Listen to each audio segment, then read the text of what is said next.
అలాగే దావీదు గారు మన ప్రార్థన నడిపిస్తారు.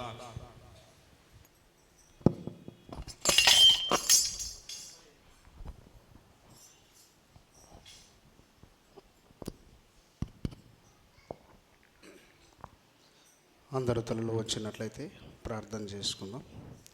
పరిశుద్ధుడా పరిశుద్ధుడా, ప్రేమ నమ్మకము గల మా తండ్రి, సర్వోన్నతమైన దేవ, సర్వాధికారి, సర్వశక్తిమంతుడా, నీ పాదములకు వందనములు, స్తుతులు, స్తోత్రము చెల్లించుకుంటున్నాం మా తండ్రి. అవునాయన, ఇంతవరకు నా తండ్రి ప్రభువా పాటల ద్వారా నా తండ్రి స్తుతించాము నా తండ్రి ప్రభువా. అవునా ప్రభువా, గత సంవత్సరం అంతా నా తండ్రి ప్రభువా కార్చి కాపాడి ఆశీర్వదించిన విధానాన్ని బట్టి మరొకసారి వందనాలు నా తండ్రి. ఇక డిసెంబర్లో నా తండ్రి ప్రభువా అడుగుపెట్టి ఉన్నాం నా తండ్రి. అవును నా తండ్రి ప్రభువా, ఎంతో తండ్రి ప్రభువా క్రిస్మస్ సంబరాలు జరుపుకుంటున్నాం నా తండ్రి.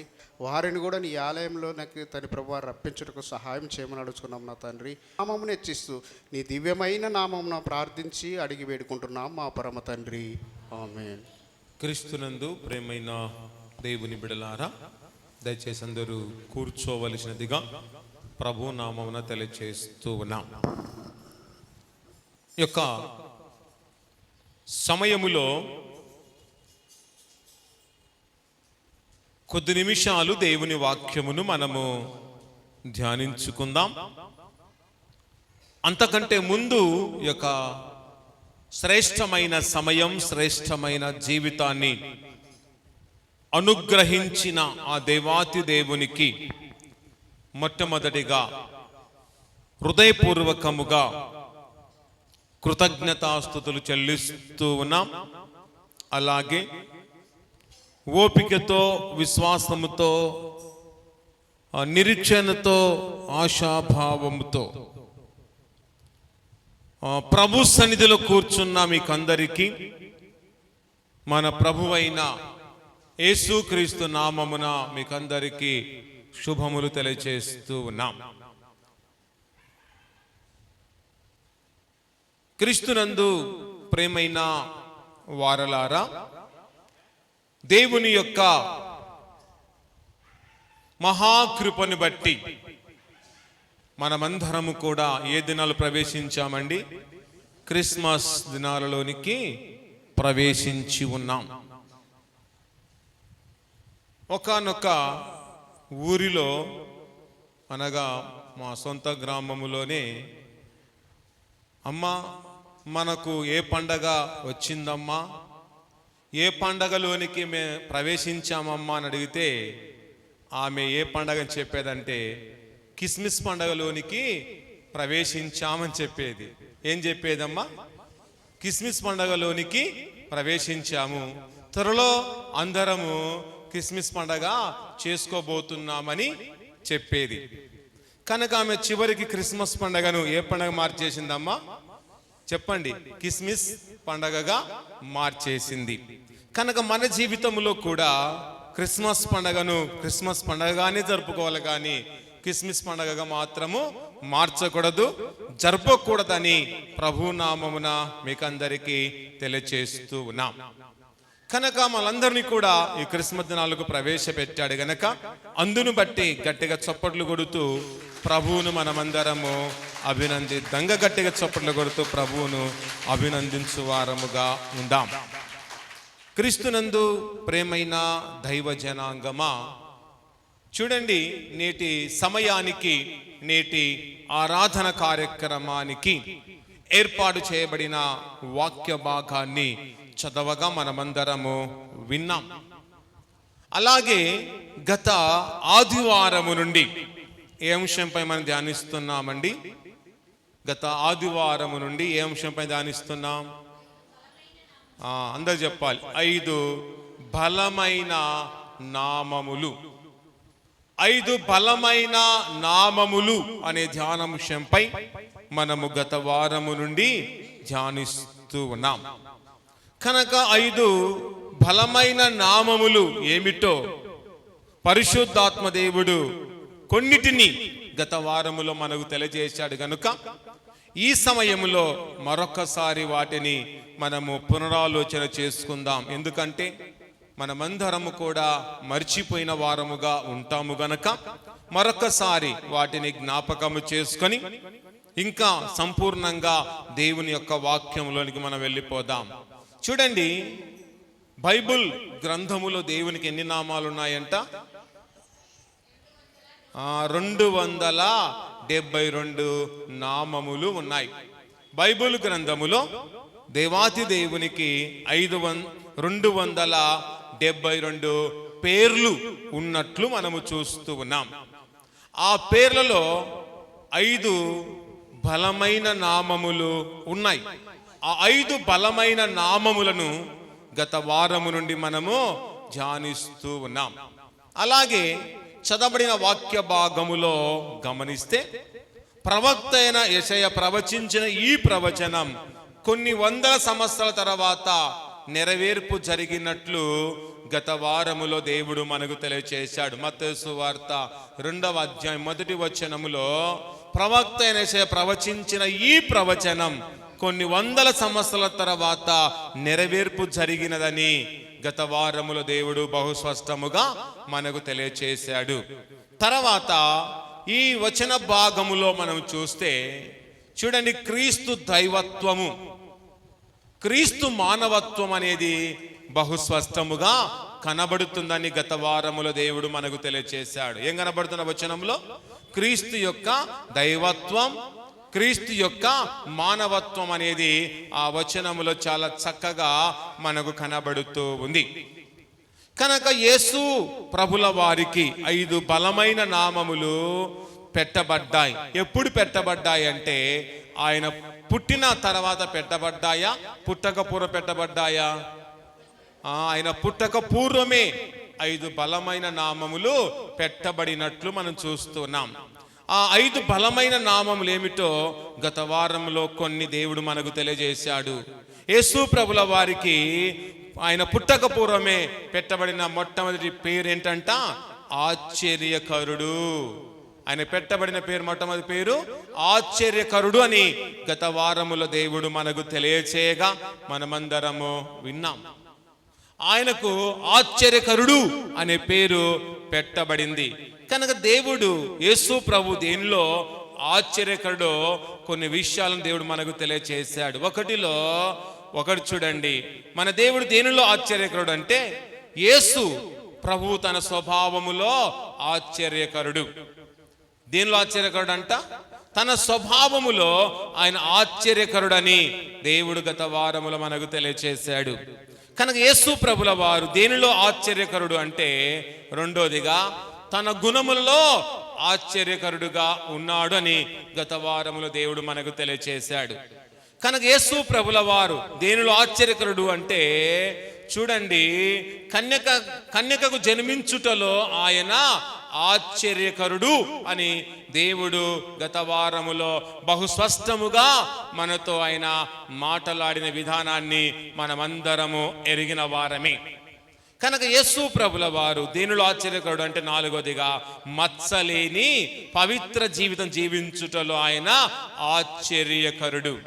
ఆయన జీవించిన జీవితం ఒక ఆశ్చర్యం, ఆయన బ్రతికిన బ్రతుకు ఒక ఆశ్చర్యం, ఆయన నివసించిన విధానం ఒక ఆశ్చర్యం అని మనమందరము ఎరగాలి. అందుకే ఆయనకు ఆశ్చర్యకరుడు అనే పేరు పెట్టబడిన విధమును దైవ గ్రంథములో మనము చూస్తూ ఉన్నాం. కనుక యేసు ప్రభుల వారు దేనిలో ఆశ్చర్యకరుడు అంటే ఐదో చూడండి, పాపుల కొరకు మరణించుటలో ఆశ్చర్యకరుడు. కనుక పాపుల కొరకు మరణించుటలో ఆయన ఆశ్చర్యకరుడుగా ఉన్నాడు. అందుకే ఆయనకు ఆశ్చర్యకరుడు అనే పేరు ఆయన లోకములో పుట్టక పూర్వమే పెట్టబడిన పేరుగా మనమందరము చూస్తూ ఉన్నాం. ఎందులో ఆయన ఆశ్చర్యకరుడు అంటే చూడండి, 6వ విషయం చూస్తే ఆయన సజీవంగా లేవుటలో ఆశ్చర్యకరుడుగా ఉన్నాడు. ఎందులో ఆశ్చర్యకరుడు అంట అండి? సజీవంగా లేవుటలో ఆయన ఆశ్చర్యకరుడు. తర్వాత 7వ విషయాన్ని గమనిద్దాం. ఎందులో ఆయన ఆశ్చర్యకరుడు అంటే పరలోకమునకు ఆరోహణ అవుటలో ఆశ్చర్యకరుడు అని గత వారంలో దేవుడు మనకు తెలియచేశాడు. చివరగా చూస్తే యేసు ప్రభుల వారు ఎందులో ఆశ్చర్యకరుడు అంటే అన్ని విధాలుగా ఎప్పటికీ ఆశ్చర్యకరుడు అని దేవుడు గత వారములో మనకు తెలియచేసి ఉన్నాడు. తర్వాత యేసు ప్రభుల వారికి పెట్టబడిన రెండవ పేరు ఏంటంట? ఆలోచనకర్త. ఆయన పెట్టబడిన రెండవ పేరు చెప్పండి, ఆలోచనకర్త. నిజంగా మన దేవుడు ఆలోచనకర్తగా ఉన్నాడు. ఆయన నిజమైన ఆలోచనకర్తగా ఉన్నాడు గనక ఆయనకు ఆలోచనకర్త అని పేరు పెట్టబడిన విధమును మనం చూస్తున్నాం. అందుకే ఆయన ఆలోచనకర్త గనుక ఆయన ఆలోచనకర్తను కలిగి జీవించాలని గత వారముల దేవుడు మనకు తెలియచేసిన విధానాన్ని మనమందరము ఎరిగిన వారముగా ఉన్నాం. తర్వాత ఈ సమయంలో యేసు ప్రభుల వారికి పెట్టబడిన శ్రేష్టమైన పేరు, అతి శ్రేష్టమైన పేరు, అతి బలమైన నామము, అతి బలమైన శ్రేష్టమైన నామము ఏమిటి అంటే మూడవ నామము బలవంతుడైన దేవుడు. ఏ దేవుడు అంట? బలవంతుడైన దేవుడు అని ఆయనకు నామకరణము చేయబడినట్లు, ఆయనకు పేరు పెట్టబడినట్లు మనమందరము చూస్తూ ఉన్నాం. నిజమే, ఈ పేరు యేసు ప్రభుల వారికి తగిన పేరుగా ఉంది. ఎందుకంటే యేసు ప్రభుల వారు బలవంతుడైన దేవుడుగా ఉన్నాడు. ఆయన బలహీనమైన దేవుడు కాదు, ఆయన బలవంతుడైన దేవుడు గనక ఆయన ఈ లోకంలో పుట్టక పూర్వమే ఆయన బలవంతుడైన దేవుడు అనే పేరు పెట్టబడి ఉన్నది. అందుకే ఆ బలవంతుడైన దేవుని కలిగి మనము జీవించాలి. ఇంతవరకు బలవంతుడైన దేవుని కలిగి జీవించలేక నువ్వు బలహీనురాలుగా జీవిస్తూ ఉంటే ఈ క్రిస్మస్ దినాల్లోనైనా బలవంతుడైన దేవుని కలిగి జీవిస్తూ ఆయన బలమును మనము ధరించుకొని బలవంతులుగా ఈ లోకములో జీవించు వారముగా ఉండాలి. మన బలవంతుడైన దేవుడు ఆయన బలమును మనకు ధరింపజేయువాడుగా ఉన్నాడు కనుక దైవ గ్రంథములు చూస్తే బలవంతుడైన దేవుని కలిగిన వారికి తన బలమును ఆయన ధరింపజేసిన విధమును దైవ గ్రంథములో మనము చూస్తూ ఉన్నాం. చూడండి, కీర్తనల గ్రంథము 18 సంకీర్తన 32వ వచనం చూస్తే అక్కడ మనకు దావీదు కనబడుతున్నాడు. కనుక దావీదు బలవంతుడైన దేవుణ్ణి ఎరిగిన వాడుగా ఉన్నాడు గనక, శక్తివంతుడైన దేవుణ్ణి ఎరిగిన వాడుగా ఉన్నాడు గనక, బలవంతుడైన దేవుణ్ణి నమ్ముకున్న వాడుగా ఉన్నాడు గనక, బలవంతుడైన దేవుణ్ణి అనుసరించువాడుగా ఉన్నాడు గనక, బలవంతుడైన దేవుణ్ణి ఆరాధించే ఆరాధికుడుగా ఉన్నాడు గనక, బలవంతుడైన దేవుణ్ణి వెంబడించిన వాడుగా ఉన్నాడు గనక, అందుకే బలవంతుడైన దేవుడు అతనికి బలమును ధరింపజేసిన విధమును చూస్తూ ఉన్నాం. కనుక దేవుడు తనకు బలము ధరింపజేయువాడు ఆయనే అని ఆయన చెబుతున్న మాటగా మనం చూస్తూ ఉన్నాం. చదవండి, నాకు బలము ధరింపజేయువాడు ఆయనే. చూడండి, అతనికి ఎవరు బలం ధరింపజేసి ఉన్నాడంట? దేవుడే అతనికి బలమును ధరింపజేసిన వాడుగా ఉన్నాడు. కనుక బలవంతుడైన దేవుడు అతనికి బలమును ధరింపజేసి ఉన్నాడు. అతనికి బలమును ధరింపచేయగా అతడు బలమును ధరించుకున్న వాడుగా ఉన్నాడు. కనుక మన జీవితములో దేవుడు మనకు బలము ధరింపచేస్తూ ఉండగా ఆయన బలమును మనము ధరించుకోవాలి.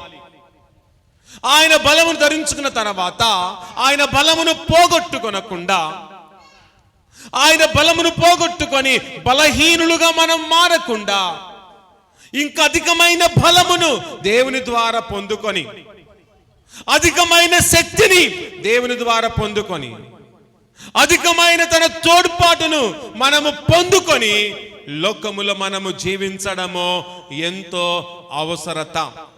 కానీ చాలా మందిని మనము చూస్తూ ఉంటాం, బలవంతుడైన దేవుణ్ణి కనుగొనలేక, ఆయన బలమును ధరింప చేసుకోలేక బలము లేని బలహీనులుగా మారిపోతున్నారు.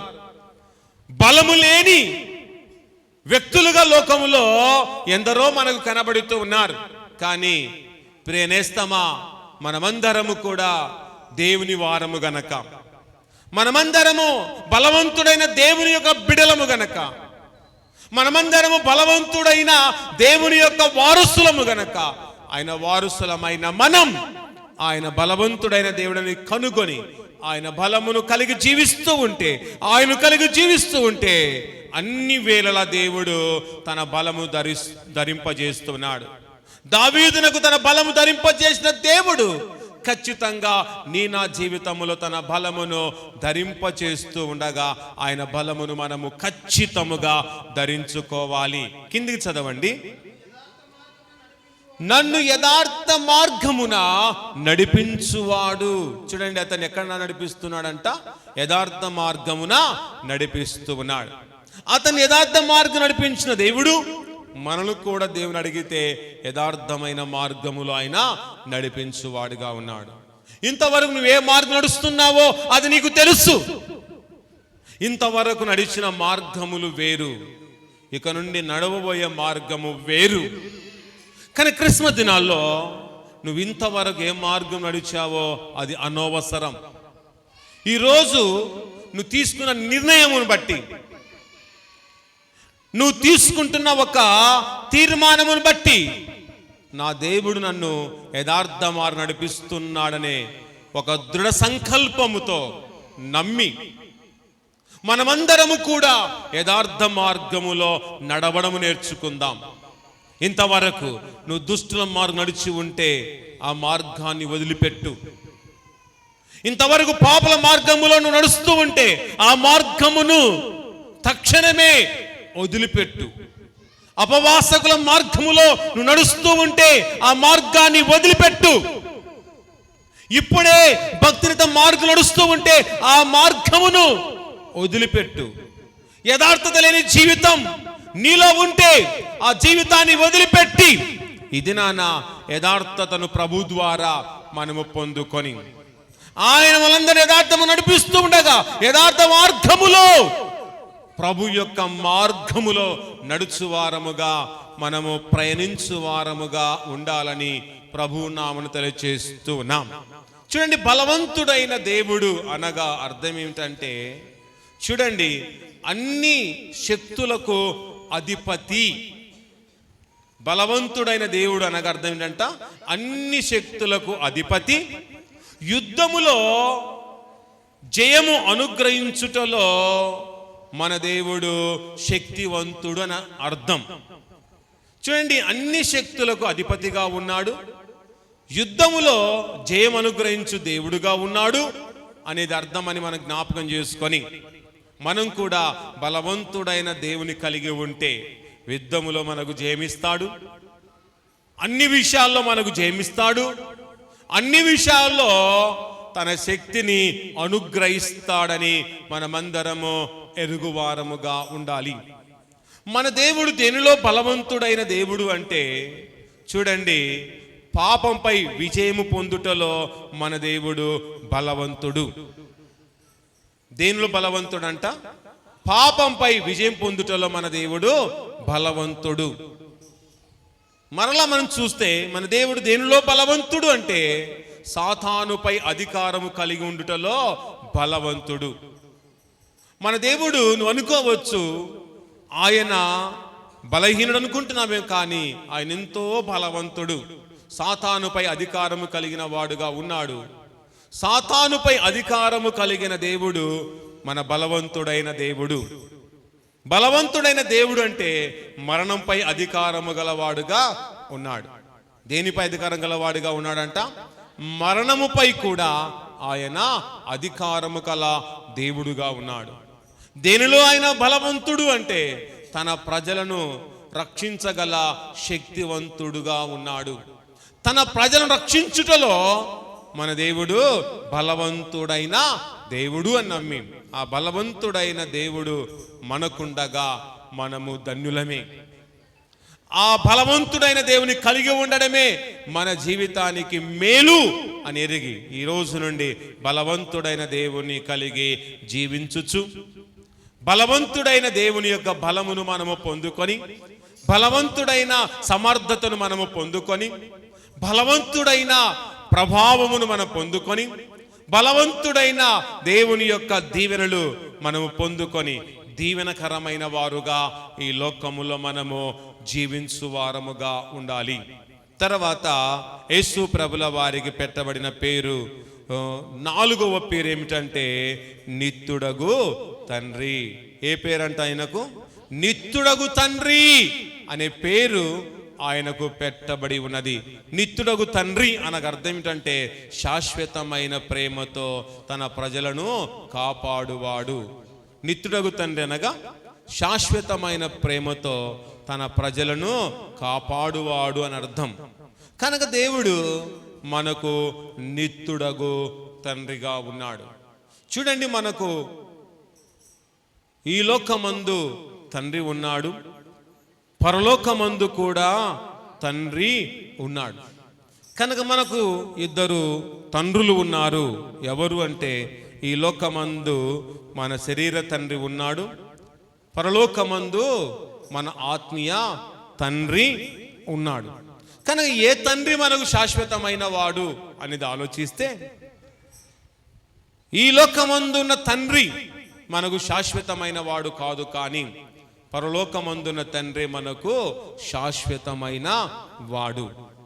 కనుక ఆయననే మనకు శాశ్వతమైన తండ్రి, ఆయనే మనకు శాశ్వతమైన దేవుడు. అందుకే మనమందరము శాశ్వతమైన దేవుని కలిగి ఉంటూ, శాశ్వతమైన మంచి ఆలోచనలతో, శాశ్వతమైన దేవుని అడుగు జాడల్లో మనమందరము నడవడము నేర్చుకొని వారముగా ఉండాలి. కానీ మనమందరము కూడా ఏమనుకుంటామంటే ఈ లోకపు తండ్రి మనకున్నాడు అనుకుంటాం, కానీ పరలోకపు తండ్రి ఉన్నాడు అనేది చాలా మంది తెలుసుకోలేకపోతూ ఉన్నారు. కనుక ఏ తండ్రి మన పట్ల ఎక్కువ బాధ్యత కలిగి ఉంటాడు అంటే మన దేవాతి దేవుడే మన పట్ల బాధ్యత గల పరమ తండ్రి. ఆయన మన పట్ల బాధ్యత చూపుతున్నాడు, మన పట్ల తన ప్రేమను కనపరుస్తూనే ఉన్నాడు. ఈ లోకము అశాశ్వతమైనదే, ఈ లోకంలో మనుషులు అశాశ్వతమైన వారే, ఈ లోకంలో తల్లిదండ్రులు అశాశ్వతమైన వారే, కానీ దేవుడే శాశ్వతమైన వాడు.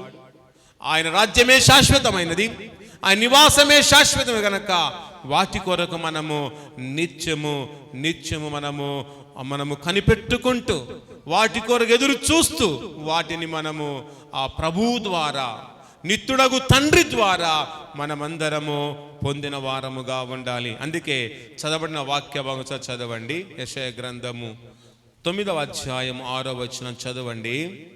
ఏలయనగా మనకు శిశువు పుట్టెను, మనకు కుమారుడు అనుగ్రహింపబడెను, ఆయన భుజముల మీద రాజ్యభారముండును.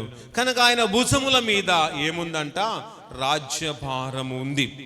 యేసు ప్రభుల వారు ఈ లోకములో ఉద్భవించకపూర్వము మన భుజముల మీద ఏం మోపబడిందో తెలుసా? పాపభారం అనేది మోపబడి ఉన్నది. మన భుజముల మీద పాపభారం ఉన్నదని యేసు ప్రభుల వారు తెలుసుకొని ఆయన భుజముల మీద, చూడండి, ఆయన ఈ లోకములో ఉద్భవించి మన యొక్క భుజముల మీద ఉన్న పాపాన్ని ఆయన భుజముల మీద వేసుకొని ఆయన నా పాపమును క్షమించిన వాడుగా ఉన్నాడు. ఆ పాపముల నుండి మనం విమోచించిన వాడుగా ఉన్నాడు. ఆ పాపములన్నిటిలో నుండి మనల్ని ఆయన విడిపించిన దేవుడు అని మనమందరము ఎరుగువారముగా ఉండాలి. ఎందుకు ఆయన భుజముల మీద రాజ్యభారము మోపబడి ఉన్నది అంటే మన భుజముల మీద ఉన్న పాపమును తొలగించుటకు, మన భుజముల మీద ఉన్న పాప భారాన్ని తీసివేయుటకు ఆయన భుజముల మీద రాజ్యభారం అనేది మోపబడినది అని మనమందరము తెలుసుకోవాలి. తర్వాత అంటాడు ఆశ్చర్యకరుడు. ఆయన పెట్టబడిన పేరు ఆశ్చర్యకరుడు. 2వ పేరు ఆలోచనకర్త. 3వ పేరు బలవంతుడైన దేవుడు. 4వ పేరు నిత్యుడగు తండ్రి. కనుక అందరూ ఈ లోకములో మనం విడిచిపెట్టిన, ఈ లోకపు తల్లిదండ్రులు మనం విడిచిపెట్టిన, మన దేవుడు మాత్రము విడువడు గనక మనమందరము ఆయన చెంతకు మనము చేరిపోయే వారముగా ఉండాలి. ఎందుకంటే ఆయన మనల్ని చేరదీసే దేవుడు గనక ఆయన దగ్గరకు మనము చేరిపోయే వారముగా ఉండాలి. అందుకే చూడండి, దైవ గ్రంథములో చూస్తే కీర్తనల గ్రంథము 27వ కీర్తన 10వ వచనములో చూస్తే అక్కడ కీర్తనకాడు మాట్లాడుతూ ఉన్నాడు. ఏమని మాట్లాడుతున్నాడు చూడండి, యెహోవా నన్ను చేరదీయును అంటూ ఉన్నాడు. చదవండి కీర్తనల గ్రంథం. నా తల్లిదండ్రులు నన్ను విడిచినను యెహోవా నన్ను చేరదీయును. చూడండి ప్రేమైన దేవుని బిడ్డలారా, బహుస్వస్థముగా కీర్తనకాడు మాట్లాడుతున్నాడు. ఏమని మాట్లాడుతున్నాడు? నా తల్లిదండ్రులు నన్ను విడిచినను. ఎవరు చేరదీస్తారంట?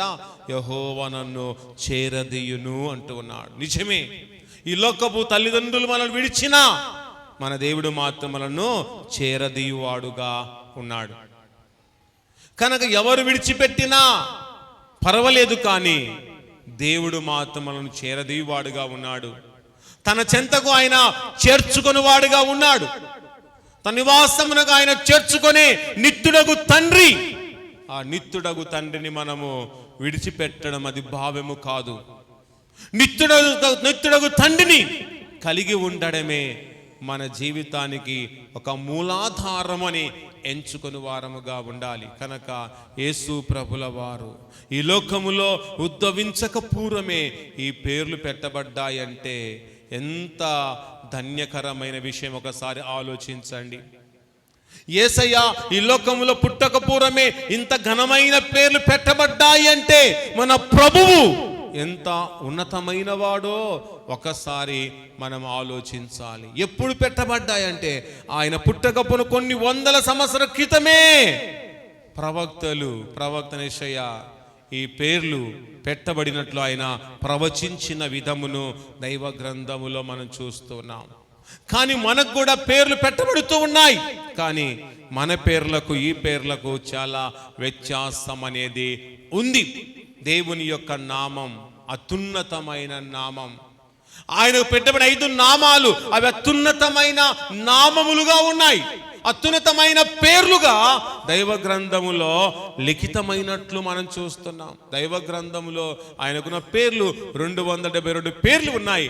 అన్ని పేర్ల కంటే కూడా ఈ పేర్లు అతి బలమైన పేర్లుగా పిలువబడుతున్నాయి. అతి బలమైన నామములుగా కనబడుతూ ఉన్నాయి. అతి విలువైన పేర్లుగా ఈ పేర్లు కనబడుతున్నాయి. ఈ పేర్లకున్న ఖ్యాతి, ఈ పేర్లకున్నంత విలువ ఏ పేరుకు లేదు, ఏ నామానికి లేదు. ఈ లోకములో ఎన్నో నామాలు ఉన్నాయి. ఆ నామాలు నామకార్థంగానే మిగిలిపోతున్నాయి. కానీ దేవునికి పెట్టబడిన ఈ నామాలు అవి బలమైన నామాలు, ఖ్యాతి నొందిన నామాలు. ఆ యొక్క పేర్లకు విలువ పెరుగుతూ ఉంది, కానీ విలువ తగ్గదు. ఆ పేర్లకు ఎప్పుడు చూసిన డిమాండే ఉంటుంది, కానీ డిమాండ్ ఎప్పుడు తగ్గదు. ఎన్ని తరాలు గడిచినా, ఎన్ని యుగాలు గడిచిపోయినా ఆ పేర్లకు విలువ పెరుగుతూనే ఉంటుంది, కానీ తరగదని నమ్మి అలాంటి బలమైన నామములు కలిగి ఉన్న ప్రభువును కలిగి ఉండడం మనము కూడా బలవంతులమే. అలాంటి బలమైన నామములు ధ్యానిస్తున్న మనము ధన్యులమే. అలాంటి బలమైన నామాలను స్మరణిస్తున్న మనం ఎంత ఆశీర్వాదకరమైన వారమో ఒక్కసారి మనమందరము ఆలోచించు వారముగా ఉండాలి. కనుక మన దేవుడు సామాన్యమైన వాడు కాదండి. ఆయనని ఊరికనే నీ కొరకు నా కొరకు లోకములో జన్మించలేదు. ఒక ఉద్దేశంతో, ఒక ప్రణాళికతో ఆయన జన్మించాడు. తన ప్రణాళికను, తండ్రి యొక్క ప్రణాళికను ఎంతగానో పరిపూర్ణంగా నెరవేర్చిన వాడుగా ఉన్నాడు. కనుక మనమైతే ప్రణాళిక లేక జీవిస్తున్నాం, ప్రణాళిక లేక మనం బ్రతుకుతున్నాం. కానీ మన బ్రతుకు ఒక ప్రణాళిక ఉండాలి. మన జీవితానికి ఒక ప్రణాళిక వేసుకొని ప్రభు యొక్క నామములోనే మనమందరము కొనసాగు వారముగా ఉండాలి. కనుక ప్రియ నేస్తమా, ప్రియ దేవుని బిడలారా, యేసు ప్రభుల వారు పెట్టబడిన 4వ పేరు నిత్యుడగు తండ్రి. కనుక ఆ తండ్రిని మనం విడవకుండా ఆ తండ్రి యొక్క అడుగులో అడుగు వేసి తండ్రి యొక్క చేయి పట్టుకొని నడిచే వారముగా ఉండాలి. తండ్రిని మనం వెంబడించు వారముగా ఉండాలి. తండ్రి యొక్క నామమును కలిగి జీవించాలి. తండ్రి నామానికి ఉన్న విలువను మనము పోగొట్టకూడదు. దేవునికి ఉన్న గొప్ప పేరును పోగొట్టకుండా ఆయన పేరుకు ఇంకా ఘనత తీసుకురావాలి. ఆయనకు మనం ఇంకా ఘనత తెచ్చేవారుగా ఉండాలి. కానీ మనం చేసే తప్పుడు వలన, మనం చేసే తప్పుడు పనుల వలన, మనం చేసే పాపం వలన, మనం చేసే దొంగతనం వలన, మనం చేసే వ్యభిచారం వలన, మనం చేసే జారత్వం వలన, మనం చేసే మోస పనుల వలన దేవుని నామానికి ఎప్పుడు కూడా ఘనహీనతను తీసుకురాకుండా, అవమానము తీసుకురాకుండా, ఎలాంటి తప్పిదము చేయకుండా దేవునికి ఘనతను తీసుకొచ్చి దేవుడే మనకు నిత్యుడగు తండ్రిని, శాశ్వతమైన తండ్రి ఆయనే నమ్మి ఆయనను మనం ఎంతగానో దినాన మన తండ్రిగా ప్రతిష్ఠించుకొని ఆయనను మన తండ్రిగా సమర్పించుకొని సమర్పణ యాగముతో ఈ క్రిస్మస్ దినాల్లో మనము ముందుకు కొనసాగు వారముగా ఉండాలి. తర్వాత యేసు ప్రభుల వారికి ఆయన పుట్టక పూర్వం పెట్టబడిన 5వ పేరు, చివరి పేరు ఏమిటంటే సమాధానకర్తయగు అధిపతి. ఏ పేరంటాం ఆయన పెట్టబడిన చివరి పేరు? సమాధానకర్తయగు అధిపతి. చూడండి, ఆ వాక్య భాగములోనే చివరి లైన్లో చివరి లైన్లో చూస్తే ఇక్కడ పెట్టబడిన పేరుగా చూస్తున్నాం. చదవండి.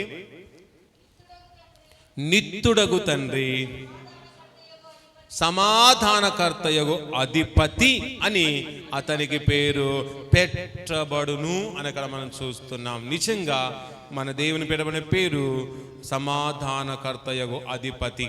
నిజంగా మన దేవుడు సమాధానకర్త. మన దేవుడు అల్లరికి కర్త కాదు, కానీ సమాధానానికి మాత్రమే ఆయన కర్తగా ఉన్నాడు. చూడండి, వాక్య భాగం చూస్తే కొరింథీయులకు రాసిన మొదటి పత్రిక 14వ అధ్యాయము 33వ వచనం చూస్తే మన దేవుడు సమాధానము కర్త గాని అల్లరికి కర్త కాడు అనే మాటను చూస్తున్నాం. చదవండి. అలాగే పరిశుద్ధుల సంఘములన్నిటిలో దేవుడు సమాధానములకి కర్త గాని అల్లరికి కర్త కాడు. నిజంగా ఎవరు అల్లరికి కర్త అంటే?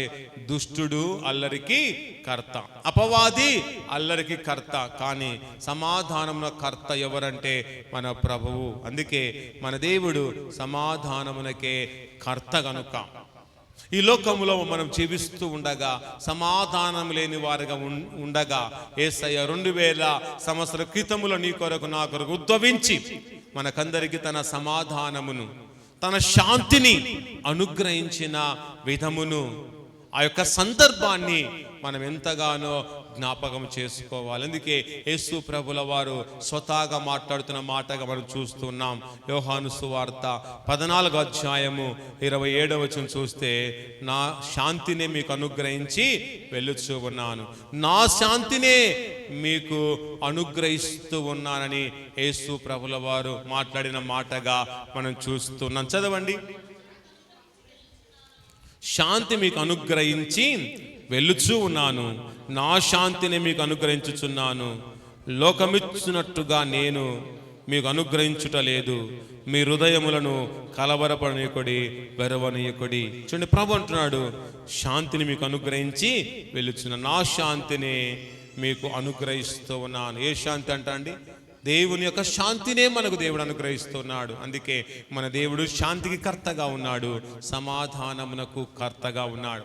కనుక మన జీవితంలో ఇంతవరకు సమాధానకర్త లేడు గనక మన జీవితంలో సమాధానము లేదు, కుటుంబంలో సమాధానము లేదు, భార్యాభర్తల మధ్య సమాధానము లేదు, పిల్లల మధ్య సమాధానము లేని వారుగా సమాజంలో చాలా మంది కనబడుతున్నారు. అందుకే ఈ యొక్క క్రిస్మస్ దినాల్లోనైనా మనమందరము సమాధానం కలిగి ఉండాలి అంటే, దేవుడిచ్చే శాంతిని పరిపూర్ణంగా పొందాలంటే, నా శాంతిని మీకు అనుగ్రహిస్తున్నానని ప్రభు చెబుతూ ఉండగా ఆ శాంతిని మనం పొందాలంటే మనమందరం మనమందరం కూడా సమాధానకర్త అయిన దేవుని కలిగి జీవించడం, సమాధానకర్త అయిన దేవుని మన రక్షకుని అంగీకరించడం, సమాధానకర్త అయిన దేవుని మనము కలిగి ఉండడం మనకెంతో అవసరము, ఆవశ్యకత అని ఎరిగి ఈ దినము నుండి సమాధానకర్త అయిన దేవుని కలిగి జీవిస్తూ ఈ లోకములో జీవిస్తున్న మనమందరము కూడా ఆయనకు నిజమైన సాక్షిగా మనము నిలిచి ఆయన గూర్చి గొప్ప సాక్ష్యం ఇచ్చు వారముగా ఉండాలి. దేవుని ఎరగని జనాంగం, దేవుని ఎరగని ఎందరో మన ప్రభు యొక్క గొప్పతనం గురించి ఎందరో సాక్ష్యం ఇస్తూ ఉన్నారు. కానీ దేవుని ఎరిగిన వారం, క్రైస్తవులమని చెప్పుకుంటున్న మనం, మన ముత్తాతల్ని క్రైస్తవులని చెప్పుకుంటున్న మనము క్రీస్తు గూర్చి సాక్ష్యం ఇవ్వలేకపోతూ ఉన్నాం. క్రీస్తుని గూర్చి అనేకులకు మనము చెప్పలేని స్థితిలో మనమున్నాం. కానీ ఈ క్రిస్మస్ అనగా క్రీస్తును ప్రకటించుట గనక మనమందరము క్రీస్తును ప్రకటించుచు క్రీస్తును గూర్చి గొప్ప సాక్ష్యం మనము ఇచ్చువారముగా ఉండాలి. చూడండి, మనమందరము కూడా ఆలోచించినట్లయితే చూడండి, స్వామి వివేకానందను మనం చూస్తున్నాం. కనుక స్వామి వివేకానంద మనకందరికీ తెలుసు, ఆయన యేసు ప్రభుని గురించి గొప్ప సాక్ష్యం ఇచ్చాడు. ఏమి సాక్ష్యం ఇచ్చాడు అంటే, యేసు ప్రభుల వారు జీవించిన కాలములో నేనుగాన పాలిస్తీనా దేశంలో జన్మించి ఉంటే నా గుండె లోతుల్లో ప్రవహించే రక్తమును బయటికి తీసి ఆయన పాదములను నేను కడిగేవాడనని సాక్ష్యం ఇచ్చాడంట. ఎంత గొప్ప సాక్ష్యం అండి! స్వామి వివేకానంద ఏమిచ్చాడంటమ్మా, పాలిస్తీనా దేశంలో యేసు ప్రభుల వారు జన్మించిన కాలంలో గాని జన్మించి ఉంటే నా గుండె లోతులో ప్రవహించే రక్తాన్ని బయటికి తీసి యేసు పాదములను నేను కడిగేవాడనే మాటను ఆయన చెప్పుతూ యేసు గూర్చిన గొప్పతనం గురించి ఆయన సాక్ష్యం ఇచ్చాడంట. కనుక ప్రియ దేవుని బిడ్డలారా, మనం కూడా దేవుని ఎరిగిన వారమే, కానీ ఇంత గొప్ప సాక్ష్యము ఇవ్వలేని స్థితిలో మనం ఉన్నాం. కనుక దేవుని గురించి మనం గొప్ప సాక్ష్యం ఇవ్వాలి. దేవుని గురించి బలమైన సాక్ష్యం ఇచ్చి బలమైన సాక్షిగా ఈ లోకములో జీవించుచు మన జీవిత ప్రయాణాన్ని కొనసాగిస్తూ రాబోయే క్రిస్మస్ను మనమందరము కూడా పరిశుద్ధముగా, ఆత్మీయముగా మనము జరుపుకొని దేవుడిచ్చే మహా క్రిస్మస్ సంతోషం, సమాధానాన్ని, మహా ఆనందాన్ని మనమందరము పొందుకున్న వారముగా ఉండాలని ప్రభునామమున తెలియజేస్తూ ఉన్నాం. కనుక ఈ సమయంలో గత వారం నుండి మనం ధ్యానిస్తున్న యొక్క అంశమంతటిని కూడా మనమందరము కూడా మరొకసారి మనం ఆలోచించుకొని ఆయనకు పెట్టబడిన పేర్లు దయచేసి అందరూ పలుకుతూ అందరూ కూడా చెప్పవలసినదిగా ప్రభు నామను తెలియజేస్తున్నాం. కనుక యేసు ప్రభుల వారికి ఎన్ని నామలు పెట్టబడ్డాయండి? 5 బలమైన నామములు పెట్టబడ్డాయి. ఆయన పుట్టిన తర్వాత పెట్టబడ్డాయా, పుట్టక పూర్వం పెట్టబడ్డాయా? పుట్టక పూర్వమే పెట్టబడ్డాయి. కనుక యేసు ప్రభుల వారు పెట్టబడిన మొట్టమొదటి, మీరు అందరు గట్టిగా చెప్పాలి, మొట్టమొదటిగా పెట్టబడిన పేరేంటి? ఆశ్చర్యకరుడు. మీరు అందరు చెప్పాలి, బయట ఉన్నవారు, లోపల ఉన్నవారు, ఆ షెడ్డులో కూర్చున్న వారు అందరు చెప్పాలి.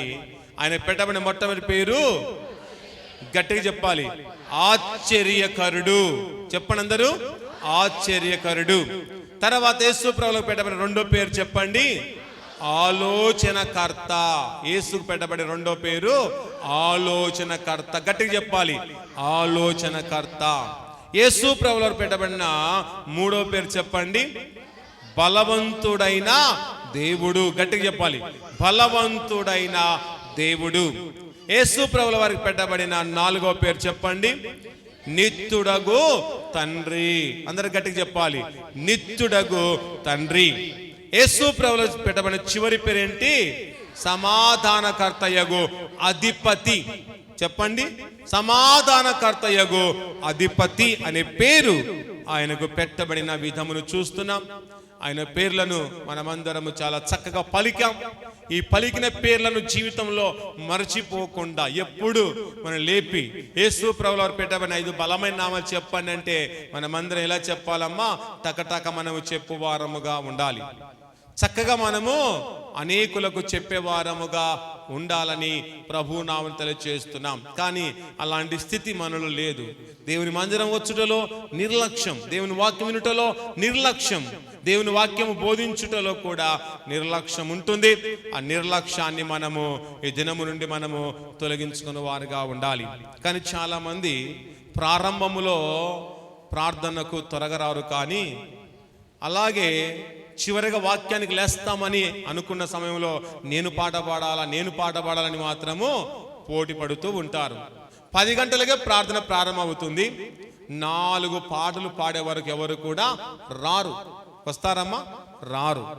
కానీ అదే ప్రారంభంలో వచ్చి చివరిలో పోటీ పడుతున్న నీవు ప్రారంభం నుంచి పాటలు పాడొచ్చు కదా, అప్పుడైతే రారు. కానీ వాక్యానికి సమయం అవుతుందనగానే నేను పాడాలని పురుషులు ఆశిస్తున్నారు, నేను పాడాలని స్త్రీలందరూ ఆశించువారుగా ఉన్నారు. ఆశించడం మంచిదే, కానీ ప్రారంభములో వచ్చి పాడబాడడం అనేది చాలా అవసరత, అది ఎంతో ఆశీర్వాదం. మనుషులు వచ్చిన తర్వాత పాడడము అది గొప్పతనము కాదు, కానీ మనుషులు రాకపూర్వమే పాట పాడమే గొప్పతనము, అదే దేవునికి మహిమ. మనుషులు వచ్చిన తర్వాత పాట పాడుతున్నావంటే నువ్వు దేవుని కొరకు పాట పాడడం లేదు, కానీ మనుషుల కొరకు పాట పాడుతున్నావు, మనుషుల మెప్పు కొరకు మాత్రమే పాట పాడుతున్నావు అనేది నువ్వు తెలుసుకోవాలి. ఇది తెలుసుకోలేక చాలామంది అలాగే క్రిస్మస్ సమయంలో కానీ, అలాగే జనవరి పండగ సమయంలో కానీ, కోతకలపల సమయంలో కానీ అందరూ కూడా ఎప్పుడు ప్రత్యేక పాటలు పాడతారమ్మా? ప్రారంభం నుండి పాడతారా? అందరూ వచ్చిన తర్వాత పాడాలనుకుంటారా? అందరూ రావాలి, అందరూ వచ్చిన తర్వాతనే పాట పాడాలని కోరుకుంటాం. కొందరైతే ప్రత్యేకమైన పాట ఎప్పుడు అడుగుతారో తెలుసా? కానుకలప్పుడు అడుగుతారు. ఎందుకంటే కానుకల సమయానికి అందరూ వస్తారు, అందరూ నా పాట వినాలి, అందరూ నా పాట చూడాలి, అందరూ నన్ను మెచ్చుకోవాలనే ఉద్దేశంతో కొందరు ఏం చేస్తారో తెలుసా? కానుకలప్పుడు మాత్రమే ప్రత్యేకమైన పాట పాడడానికి ఇష్టపడతారు, మధ్యలో పాడడానికి ఇష్టపడరు, తర్వాత ప్రారంభంలో పాడడానికి ఎవరు కూడా ఇష్టపడరు. కానీ చివరిలో అయితే అందరూ వస్తారు కదా, అప్పుడు బాగుంటుందని పాట పాడడానికి సిద్ధపడుతూ ఉంటారు చాలా మంది.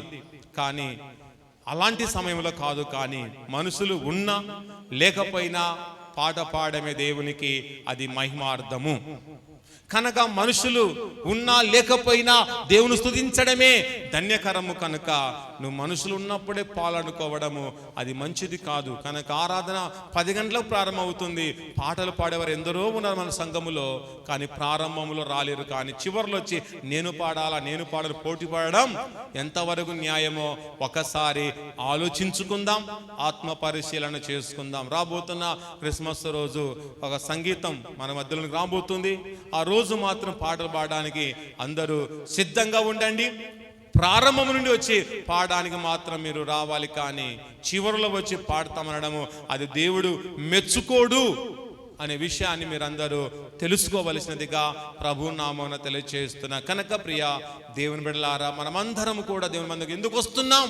దేవుని మహిమపరచడానికి, కానీ మనుషుల ఘనత కొరకు కాదని ఎరిగి పాట పాడేవారైనా, అలాగే ప్రార్థించేవారైనా, వాక్యం చదవాలనుకున్న వారైనా ప్రారంభం నుండి దేవుని మందిలో ఉండడమే ఆశీర్వాదం. కానీ అన్ని పనులు అయిపోయిన తర్వాత అన్నీ ముగించుకొని దేవుని మందిలోకి వస్తున్నాం, అది మంచిదే. కానీ పాడాలనుకున్న వారందరూ కూడా త్వరగా వచ్చి దేవుని మహిమపరుస్తారు. నీ విషయంలో నా విషయం దేవుడు ఎంతగా ఆనందిస్తున్నాడు, ఆయన ఎంతగానో మనను దీవిస్తాడని నమ్మి దీవెనకరమైన బిడ్డలుగా, ఆశీర్వాదకరమైన బిడ్డలుగా జీవించవచ్చు.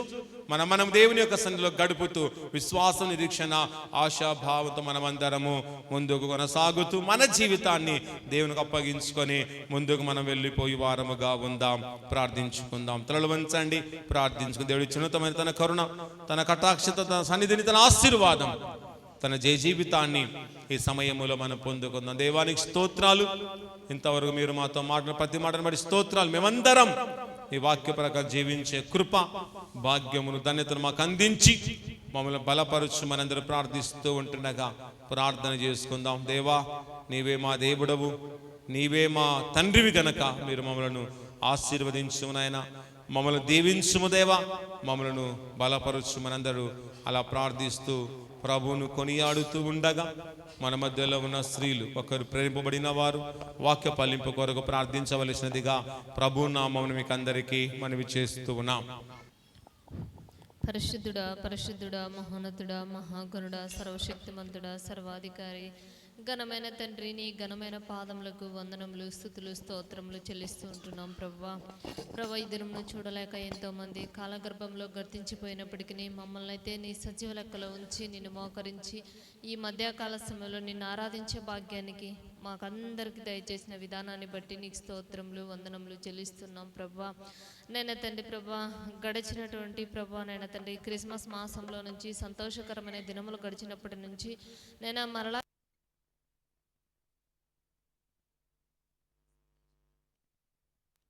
నీ దాసుడు చెప్పినటువంటి వాక్యము 5 బలమైన నామములు కలవు అని నాయన తండ్రి నీ వాక్యాన్ని మేము విన్నాం ప్రభా. నేను ఆశ్చర్యకరుడు, ఆలోచనకర్త, నిత్యుడు తండ్రి, సమాధానకర్త, అధిపతి అని పేరు పెట్టబడును అనేటువంటి నాయన తండ్రి ప్రభా బలమైన నామములు నాయన తండ్రి ప్రభా. నీ బలమైన నామముల గురించి మేము నేను ఇతరులకు చెప్పే బిడ్డలుగా మాకు సహాయం చేస్తావని, నీ కృప చూపించమని ప్రార్థిస్తూ విడిచిపెట్టుకుంటున్నట్లు మా హృదయాలలో భద్రపరుచుకొని నేను తండ్రి వాక్యానుసారం